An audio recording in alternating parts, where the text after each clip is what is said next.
Uma boa tarde a todos. É sempre uma alegria quando nós nos reunimos num padrão vibratório de tal excelência. Uma gratidão imensa a esses três heróis aqui na frente, né? Porque a cabeça da gente chega a estar esquentando assim, dessa luz maravilhosa que a gente acaba absorvendo toda vez que vem aqui na casa. Acho que nem precisava mais nada, a gente já podia ir para casa tomar um bom café com um bolinho, né? Porque essas preces realmente elas nos elevam, nos purificam, nos ajudam a superar as dificuldades. Como é importante a prece, a oração e a elevação do pensamento. E tudo se encadeia de uma forma tão perfeita. A querida irmã aqui que estava sentada do meu lado, né? Eu pedi para ela o evangelho, ia trazer na hora de sair. Eu disse, não, é livro demais para carregar. Ela me emprestou o dela, porque o que foi lido aqui pela nossa irmã aqui no evangelho? Olha que importante isso aqui. Tu, somos nós, tu produzirás o grande milagre do século. Opa! Daniel, tu produzirás o milagre do século futuro, o da reunião de todos os interesses materiais e espirituais, que nós estamos encarnados, então não podemos nos tornar uns fanáticos, nós temos que cuidar do corpo e do espírito, das nossas necessidades. Por que os nossos irmãos estão em desespero, perderam tudo com aquela enxurrada? Nós somos os privilegiados, né? Privilegiados nesse sentido. Tu produzirás, disse o Evangelho na abertura já, tu produzirás o grande milagre do século futuro, da reunião de todos os interesses materiais e espirituais dos homens, pela aplicação desta máxima bem compreendida: amai bastante a fim de seres amados. Sansão. Essa é uma extraordinária mensagem, e ela tem tudo a ver com o nosso trabalho hoje. Olha que importante isso, e é tão importante que eu pedi para ela, porque na abertura do prefácio desta obra máxima, o Evangelho segundo o Espiritismo, que está celebrando 160 anos, diz assim, são chegados os tempos em que todas as coisas devem ser restabelecidas no seu verdadeiro sentido. Vocês se deram conta disso? O que está acontecendo com a humanidade? São chegados os tempos, não tem como evitar. Ou nós surfamos na onda de luz, de plasma divino, mergulhados nesse imenso caldo universal, como diz o nosso irmão André Luiz, no livro Mecanismos da Mediunidade, a matéria mental, pensamento do Criador, identificando o fluido elementar, ou ele, como André Luiz diz, o hálito divino. Nós estamos mergulhados e respirando no hálito divino, por base mantenedora de todas as associações. Então é tanto as necessidades materiais quanto as necessidades espirituais. Todas as associações se formam nos domínios inumeráveis do cosmos. Então não estamos falando de tramandaí ou da nossa casa. Nós somos seres imortais, pertencemos à grande família universal. Conhecemos disso tudo, desse plasma, disso tudo nós conhecemos o elétron como um dos corpúsculos base nas organizações e oscilações da matéria. Interpretaremos o universo como um todo de forças dinâmicas. Aonde é que eu quero chegar com essa conversa? Ontem no grupo de estudo da mediunidade, mas que difícil aquilo, né? Claro que é difícil, e o espírito tem que estudar muito. Então ele vem dizer assim, e sobrepontos, porque no núcleo, na base, no centro de tudo, o pensamento do Criador, a matéria mental do Criador, onde o fluido elementar, onde nós nos desenvolvemos em torno de todos os materiais. E ele diz assim, e sobrepondo-se-lhe a grandeza indefasável, encontraremos a matéria mental que nos é própria, o que nós produzimos. O que nós produzimos. Olha o que ele diz. Estava muito alto, né? Eu estou gritando muito. Eu vou falar mais baixo. Eu fico emocionado e entusiasmado, né? Encontraremos a matéria mental que nos é própria em agitação constante. Eu me agito mais ainda. Em agitação constante, plasmando as criações temporárias adscritas à nossa necessidade de progresso. Então nós estamos mergulhados nesse mundo, em famílias, em grupos, em cidades, na campanha, seja voando para a Europa, para lá e para cá. O ser humano está sempre oscilando, sempre em movimento. Nesse mecanismo, no microcosmo e no macrocosmo, quer dizer, nos elementos menores e nos maiores, tateamos, apenas conseguimos tatear a eterna sabedoria divina. Então nós estamos engatinhando, como bons alunos, né? Nós estamos, Soraya, engatinhando, recebendo os primeiros aprendizados, tateamos, achei lindo isso aqui, a eterna sabedoria, que mobiliza agentes incontáveis para a estruturação dos sistemas e formas, em todo o universo. Ele diz assim, ó, e no meio de tudo isso, agora chegamos, no meio de tudo isso, chegamos à nossa palestra de hoje, né?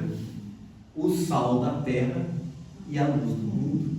Olha que interessante, e no meio de tudo isso, igualmente, surge a grande inteligência humana, dotada igualmente da faculdade de mentalizar e co-criar. Isso aqui não é pouca coisa. Ora, se Jesus anunciou, porque é outro capítulo à parte, né? Eu cheguei a ficar arrepiado aqui agora.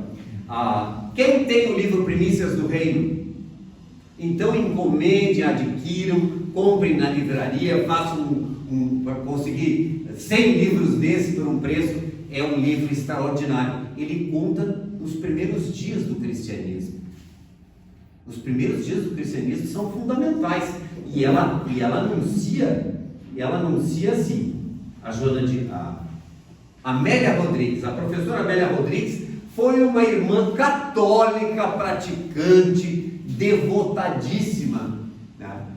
Que trabalhou na Bahia alfabetizando, escrevendo poesias, livros e tudo isso. E quando ela desencarnou, tal era o padrão vibratório mental, o que ela criava mentalmente, expandindo a alma, que ela foi reconhecida pelos espíritos superiores pela bondade, pela generosidade, pelo aprimoramento da inteligência. Ela foi convidada a escrever as histórias do cristianismo primitivo, porque ela era profunda conhecedora.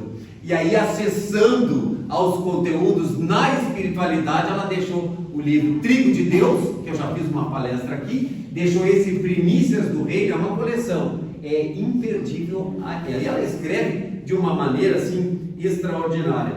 E ela diz assim, porque tudo se passou no episódio do Sermão da Montanha, né? Era uma montanha linda, maravilhosa, mas a montanha, subir a montanha, isto de subir a montanha é muito simbólico na nossa vida, né? Nós todos precisamos galgar a montanha, ninguém quer ir para baixo, todo mundo quer ir para cima, ascender, subir, né? E a gente dá essa conotação de subir aos céus, que é a nossa irradiação em preces aqui, da abertura do trabalho hoje, né? Subir, elevar os nossos pensamentos, deixar um pouco esse mundo de referências material que precisamos, mas entrarmos em contato com o mundo espiritual, com as ideias superiores, o plasma divino, onde as informações estão para a nossa felicidade, para a construção da nossa identidade como seres imortais, porque a gente não pode ir embora da Terra depois que deixarmos o corpo físico de mãos abanando. A gente não leva óculos, não leva bolsa, não leva carro, não leva nada disso. Só levamos as virtudes, o conhecimento e a caridade. o dever de justiça com o qual a gente aplicou a própria vida em relação aos outros, isso tudo nos acompanha. É um patrimônio do espírito imortal. Então a gente não pode abrir mão neste momento, que é um momento, como ele disse, são tempos chegados em que todas as coisas devem ser restabelecidas no seu devido. E ele depois vai ali e diz: tu produzirás o milagre do século. Então não dá para perder mais tempo. Não tem tempo para pensar: deixa eu pensar se eu vou fazer a caridade, deixa eu ver se eu vou me reconciliar contigo. Não, acho que não. Será que eu vou perdoar? Não dá tempo mais. Tem que ser uma decisão, né? Tem que ser uma decisão urgente. Mas e o que eu preciso fazer? Né? Diz, então ela conta aqui no livro que as vozes do céu vieram, porque se as coisas são para serem restabelecidas, e Jesus falou há mais de 2000 anos, e não deu certo, não é que não deu certo, nós não tínhamos maturidade para compreender. Ele disse: eu enviarei um Consolador prometido. Eu não vou precisar repetir, né? Que nós sabemos que o Consolador prometido, a doutrina dos Espíritos, que não é humana, Allan Kardec só organizou, escreveu, compilou, observou, anotou as mensagens e depois colocou essa obra belíssima, que é uma obra regeneradora na nossa vida. E diz assim, então, as vozes do céu, porque era a festa de Pentecostes. Então, eu ontem achei na internet umas imagens belíssimas das línguas de fogo descendo sobre as nossas cabeças, e mostrei para o grupo mediúnico, e todo mundo: as línguas de fogo, na verdade, eram os espíritos superiores que baixaram. Então, Pedro, o pescador Simão Pedro, era tosco, rude, embrutecido. Ele não deixava nem a mulher dele sentar na mesa para jantar junto com Jesus e com os outros. O que é isso? Uma mulher sentada na mesa, Jesus venha para se juntar a nós. Ela tinha preparado a janta, não podia sentar. Uma mulher desde aquela época já só. Os machões achavam que não. Mas naquele momento já havia acontecido a crucificação. Então, foi um momento então que houve uma manifestação mediúnica. De lá para cá, de lá eles falavam em outras línguas. Eu não vou dar todos os detalhes aqui, porque vocês vão adquirir o livro, com certeza vão pedir emprestado. Então ele diz assim, as vozes do céu haviam descido, e a mediunidade ensejava a comunhão perfeita com a imortalidade. A igreja triunfante levantava nos corações a igreja militante. E agora, o Consolador se derramava como primícia. Por isso que é o título do livro, Primícias do Reino, quando iniciou o movimento do cristianismo depois que Jesus foi crucificado, né? Tendo em vista, ouviu a prova? Tendo em vista o futuro longínquo. Olha, o que ele quis dizer com isso? O futuro longínquo, em que um dia traria de volta ao mundo e ao homem conturbado. Quem é o homem conturbado? Hoje em dia. Quer mais conturbação do que essa do Rio Grande do Sul agora? E vocês perceberam que o mundo inteiro está ajudando? Vem ajuda de tudo quanto é lado. E por que essa ajuda não vai lá para a faixa de Gaza? Para a Ucrânia? Estranho, né? O Rio Grande do Sul está recebendo muito mais ajuda do que os outros. Eles até têm uma ajuda humanitária, mas não deixam nem chegar, né? Porque lá tem ódio, né? Tem raiva. Guerra. Lembram do André Luiz quando eu comecei? Lembram de André Luiz?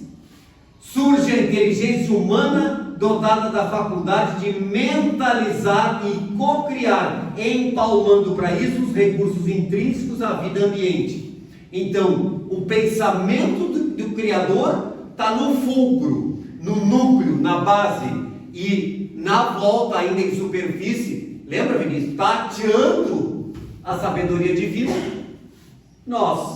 Ele diz assim, nos fundamentos da criação vibra o pensamento imensurável do Criador, e sobre este plasma divino vibra o pensamento mensurável, que dá para medir o nosso, de tão pequeno que é, tão limitado, né? Digamos assim. Mas como ele anunciou vós sois o sal da terra, vós sois a luz do mundo para o futuro.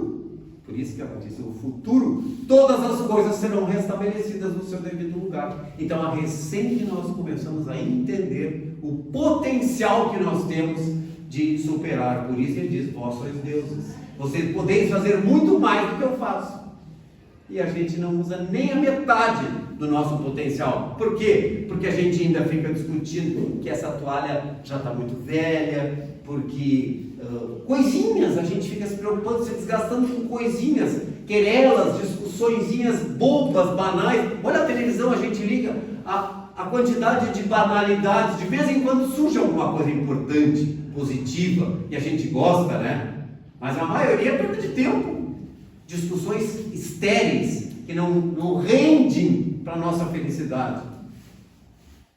E aí, aumenta o número de pessoas deprimidas, aumenta o sofrimento, e um faz o outro sofrer. Isso que é pior ainda, por pura ignorância, porque ele atestou, vibra o pensamento mensurável da criatura a constituir-se, o nosso, né, limitado, a constituir-se no vasto oceano da força mental, em que os poderes do Espírito se manifestam. E ele vai mais longe dizendo assim, ó, como alicerce vivo de todas as realizações no plano físico, é aqui na Terra, e extrafísico, no plano espiritual, encontramos o pensamento por agente. Aqui ele está falando então do pensamento da criatura. Encontramos o pensamento por agente essencial, o maravilhoso mar de energia sutil em que todos nos achamos submersos e no qual surpreendemos elementos que a gente nem sabe. E aí, os esotéricos, tem os esotéricos, acho tudo que coisa. Diz assim, ó, olha aqui como ele diz: assim é que o halo virtual, a nossa aura, a pessoa vai tomar um passe aqui, lá, não sei onde, escuta, que cor é a minha aura? Uma diz assim, eu soube que a minha já me avisaram, eu fui numa casa e me deram um passe e disseram que a minha aura é magenta. Eu fui pesquisar que cor é essa. É um vinhático, assim, um bordô, uma cor assim. Então as pessoas ficam às vezes com essas coisas assim, porque ele diz assim, ó, ele diz, André Luiz, ó, a aura de cada criatura permanece tecido de correntes atômicas. Não é qualquer correntinha.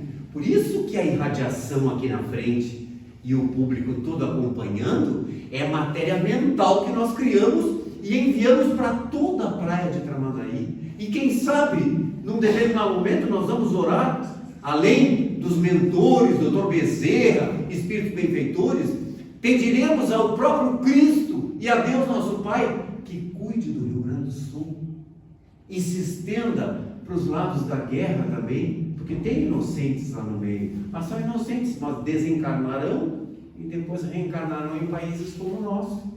Olha que bom o Brasil, tem gente que fala, tem corrupto, que é político bagaceiro, que é isso, é um Brasil muito melhor. Muito melhor. Tem um pouco de japonês, um pouco de espanhol, um pouco de português, tudo vem reencarnando aqui na pátria do Evangelho. Que eu tinha uma certa dúvida, agora me dou conta as coisas que estão acontecendo. E isso que está acontecendo no Rio Grande do Sul, isso é um sinal. É um sinal, e o Brasil inteiro mobilizado uns para ajudar os outros. Gente rica, gente pobre, gente que não tem. Ora, eu preparei um ranchinho para levar lá no salão paroquial, porque o prefeito Rodrigo Cazu foi um dos primeiros a arrumar as camas lá, tudo arrumadinho, bonitinho, para receber o pessoal de Canoas. Aí bateu um na minha porta no portão do bico. Mas eu queria ver se o senhor não arrumava. Eu digo, não tem dinheiro em casa. E não tem alguma comida, alguma coisa? Pois é. Eu ia levar lá no salão paroquial. Mas eu estou precisando.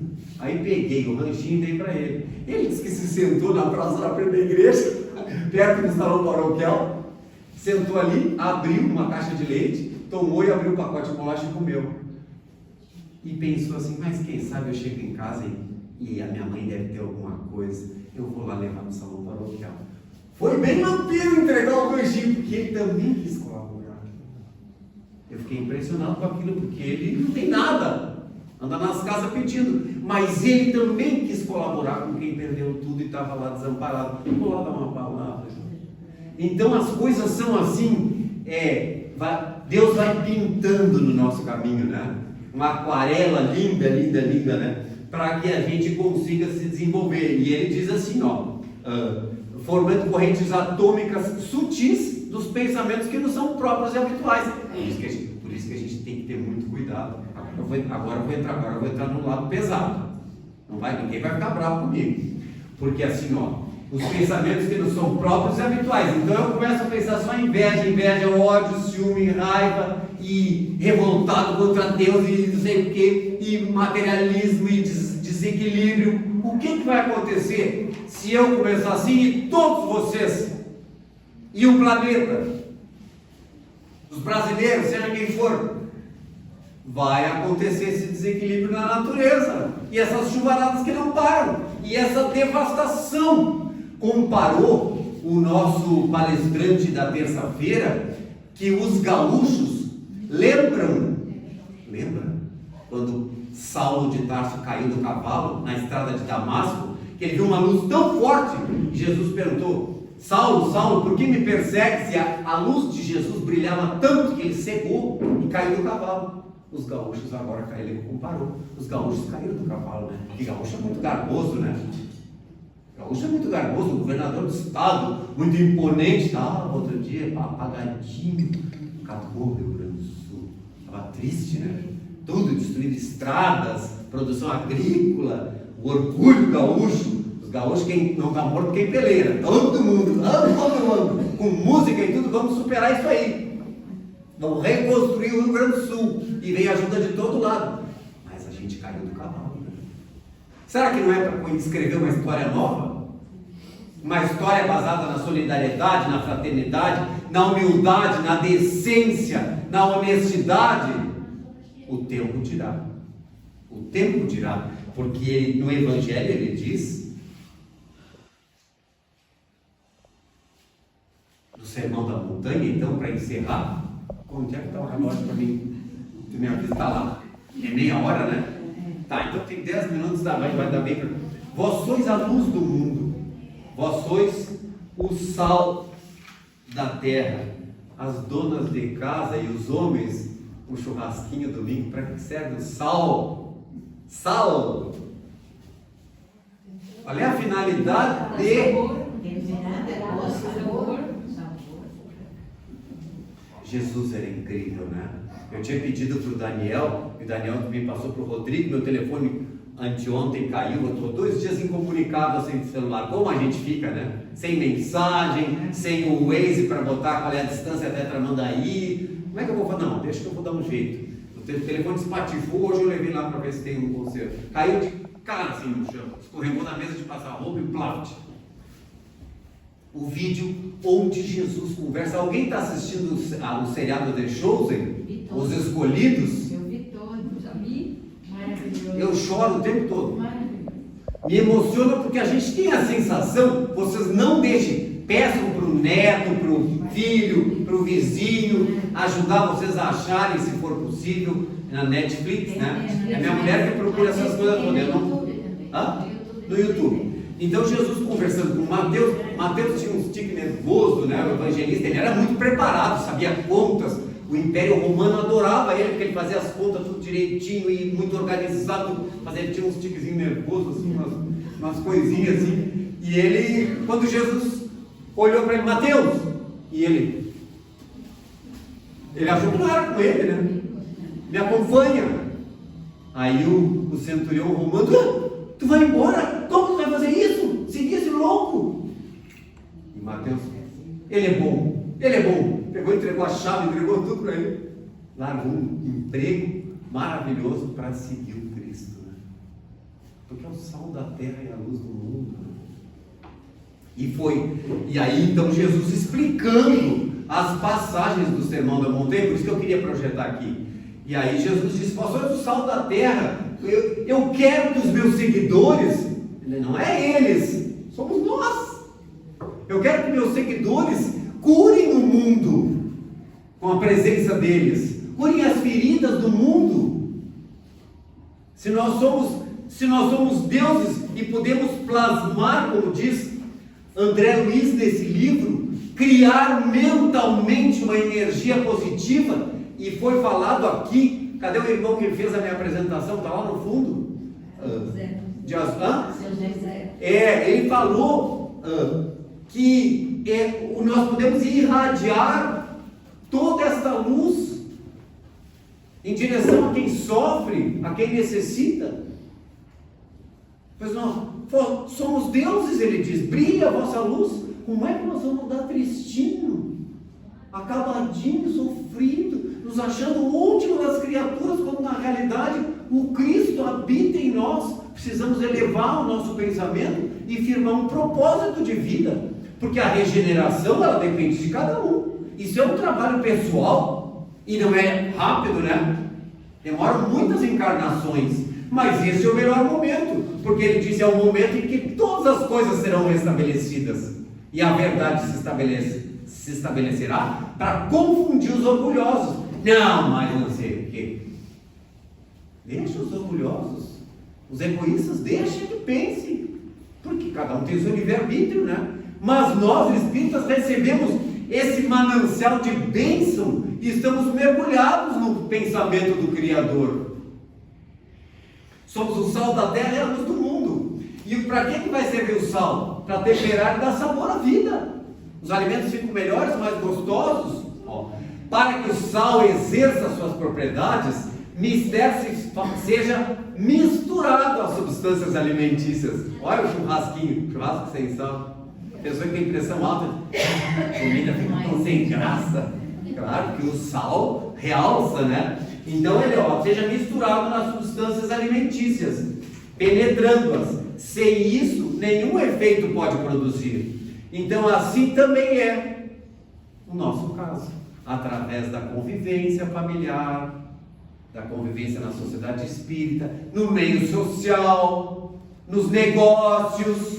Nós temos que nos comportar de forma a fazer com que os nossos irmãos percebam a presença de Deus em nós. Olha que lindo isso.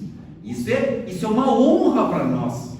Tem gente, é um fardo isso, porque eu acho que eu não estou em condições, não estou preparado. Mas claro que estamos. Nós todos fomos chamados, nós somos os discípulos atuais, os discípulos anônimos. Aliás, uma das palestras que eu mais gostei na minha vida foi a do discípulo anônimo. A Federação Espírita do Paraná e o escritor Vitor Hugo é que contou a história desse rapaz. Aonde Jesus ia, ele calado, quietinho, ele ia anotando. Até hoje não se sabe o nome dele, mas ele deixou um legado imenso, né? Porque ele escreveu uns pergaminhos e enrolava numa bolsinha de pano assim, e os retalhos de linho, de algodão, ele ia anotando, porque não tinha computador para digitar nada dessas coisas aradas, caderninhos bem anotados, nada disso. E eles foram os heróis, né? Se eles não tivessem feito daquela forma, hoje nós não teríamos esse manancial imenso para poder desfrutar. Então diz assim, cumpre, pois, nos acheguemos aos que precisam de nós, auxiliando-os e esclarecendo. Ontem dizia no capítulo do Evangelho, os caídos, os trôpegos, os infelizes, os desgraçados, os obsidiados. Esses eram os que Jesus elegeu, né? Porque os ricos, os poderosos, sempre essa mesma história, né? Dos ricos, os poderosos, eles têm tanto que cuidar da sua fortuna, das suas coisas, que eles não têm tempo para Deus, né? É uma coisa tão engraçada, né? Eles dizem, vamos convidar os apóstolos, vamos convidar Levi, vamos convidar... Não, eles têm que cuidar das riquezas deles. Depois, mais tarde, eles vêm, né? Porque até mesmo o malfeitor, né? Um dia se arrependerá, ele disse, do rebanho de meu pai, nenhuma das ovelhas se perderá. Então isso é uma garantia, mas nós estamos à frente. Nosso nome está na agenda do Cristo. Então, para encerrar, e ele diz que tem que ter um cuidado muito grande, né? Nós todos temos que ter um cuidado muito grande, porque abraçar a doutrina dos Espíritos é uma honra, mas ao mesmo tempo é uma exigência que, se a gente não pautar os nossos atos pela doutrina que a gente diz viver, não te perdoo, desgraçada, horroroso e falar mal dos outros, essas coisas todas, lá se foi o sabor do sal. Passamos a ser uma pessoa odiosa, detestável. Olha que horrível isso. Então perde o sabor o sal e apaga a luz, acende as trevas, né? Abre as portas das trevas, porque as obsessões que se trata tanto na casa espírita, e tantas pessoas às vezes andam às voltas, são espíritos às vezes que foram nossos irmãos, nossos colegas, nossos sócios, e a gente traiu de alguma forma. E agora eles vêm desencarnados para infernizar. A palavra que ele diz é o homem conturbado, né? A Amélia Rodrigues, porque o homem conturbado é isso, é más influências no pensamento, e não deixam ele criar essa atmosfera mental, essa aura que se expande e promove até as curas, né? Porque as curas se dão como? Um elemento que transmite a energia e o outro que recebe e diz obrigado, Senhor, por esse momento de luz e de paz, em que a minha alma se reconsidera perante os erros que eu cometi ao longo das minhas existências. Hoje, com o coração cheio de luz e de paz, Senhor, eu te agradeço por esse momento. Demorei tanto para me abrir contigo, Senhor, mas hoje, nesse momento excelso da nossa vida, nesse momento único das nossas existências, cá estamos, Senhor, para reverenciar o teu amor e agradecer pela tua misericórdia que nos envolve a todos nesse momento. Que possamos retornar aos nossos lares conscientes diante da nossa profissão, diante do nosso trabalho com Cristo, diante dos compromissos com a nossa individualidade. Então, aos outros como a nós mesmos, e a Deus sobre todas as coisas. Seja feita, Senhor, como diz no Pai Nosso, a tua vontade e não a nossa.